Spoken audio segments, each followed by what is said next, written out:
Salam Ata Vatan TV kanalının mehriban müştaqlary. Hormatly tomoshaçylarymyz, Ata Vatan TV'de saylanan habarlar.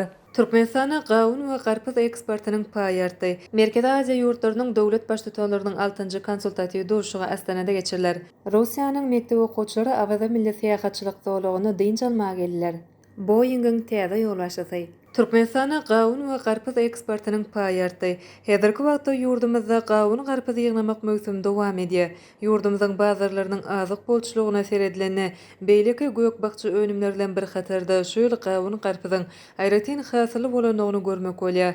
Bu obuqajylyk önümlerini eksport etmekde türkmen telekeçileri ýokary görkezleri gazanýarlar. 2024-nji ýylda daşar ýurtlara çykarylan obuqajylyk önümleriniň aglaby bölegini garpyz gawun tutýar.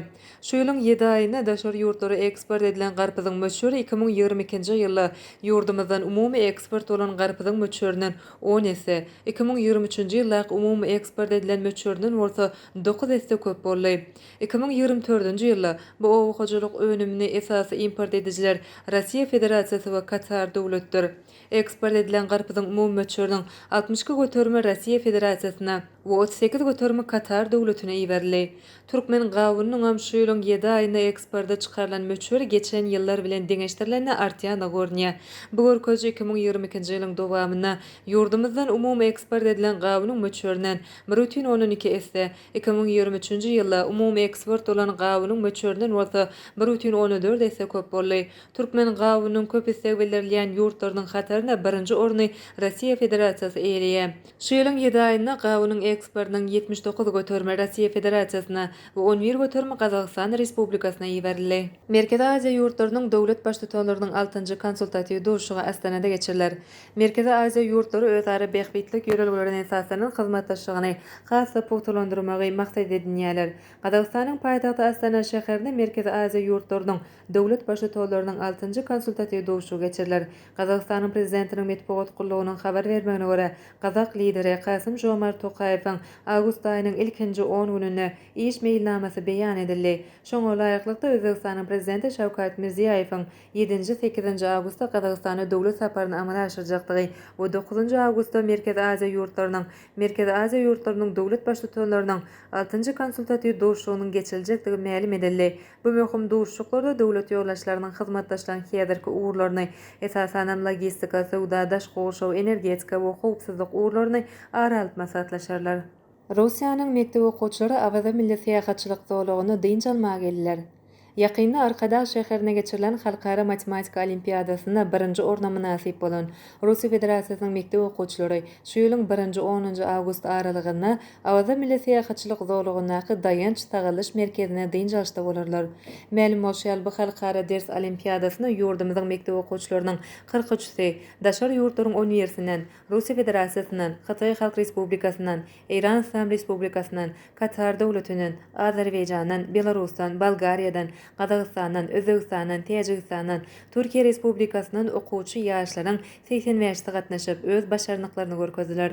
Arkadaş şäherinde mekdep okuwçylarynyň arasynda geçirilen Halkara ders olimpiadasyna birinji orna eýe bolan okuwçylaryň toporny medallar, diplomlar, notebook, kompýuter we Gurbanguly Berdimuhammedow adynaky howunarlygy mätäç çaglary himayet bermek boýunça Haýyr Sahabat gaznasynyň hasabyna Awada milli syýahatçylyk zowlagyny daýanç tagalyş dikelliş merkezine 10 günlük ýollanma berildi. Arkadaş şäherine geçirilen Halkara Matematika Olimpiadasyna ýeňji bolan Russiýa Federasiýasynyň mekdep okuwçylary üçin şol ardyly pursat gelip ýetdi. Olary Hazaryň kenaryna dynç almak üçin ýurdumyza geldiler.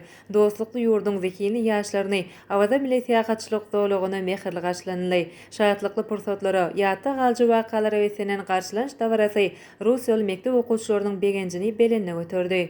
Boeing'iň täze ýolbaşçysy Boeing korporasiýasynyň täze baş direktory wezipesine 64 ýaşly Kelly Ortberg bellendi. Ol 8-nji awgustda wezipesine girişer. Kelly Ortberg bu wezipede mart aýyna işden çekilýändigini ma'lum eden Dave Calhoun orneýler. Ýoldaşlyk üýtgemi aviakompaniýanyň bir neçe meseleler şol sanna paýnamalaryň bahasynyň pese gaçmagy we ikinji çärekde ýetkiler bilen ýüze bolan döwür bolup geçýär. Şu ýyl Boeing'iň paýnamalary 27 göterim arzanlady. Bu bolsa 2020-nji ýyldan bäri eň ýaramaz ýaşadymyz görkezjidir. Kompaniýa ikisany helekçiligi we uçuşlaryň uzak wagtlar togtudylmagyny getiren Boeing 737 MAX uçurlary bilen çylnakay pätgelçiliklere duçar boldy. Ýüze çykan kynçylyklara garamazdan Boeing kompaniýasy 2024-nji ýylyň ahyrynda çenli 737 MAX modelleriň önümçiligini aýda 38 uçury, 787 Dreamliner'ın önümçiligini bolsa aýda 5 uçury çenli artdyrmagy meýilleşdirýär diýip Bloomberg habar berdi. 2020-nji ýyldan bäri Boeing'e ýolaşlyk eden Calhoun 2025-nji ýylyň mart aýyna çenli kompaniýada ýürüýte geňeşçi höküminde wezipesini dowam etdirer. Ol indi bir neçe aýdan bäri maýadarlara aviakompaniýanyň müşterilerine we giň köpçüligi Boeing'in hili bilen bagly köp sanly meselelerini bir gözegçilik astyna aljakdygyna söz erkelýär diýip CNBC belleýär.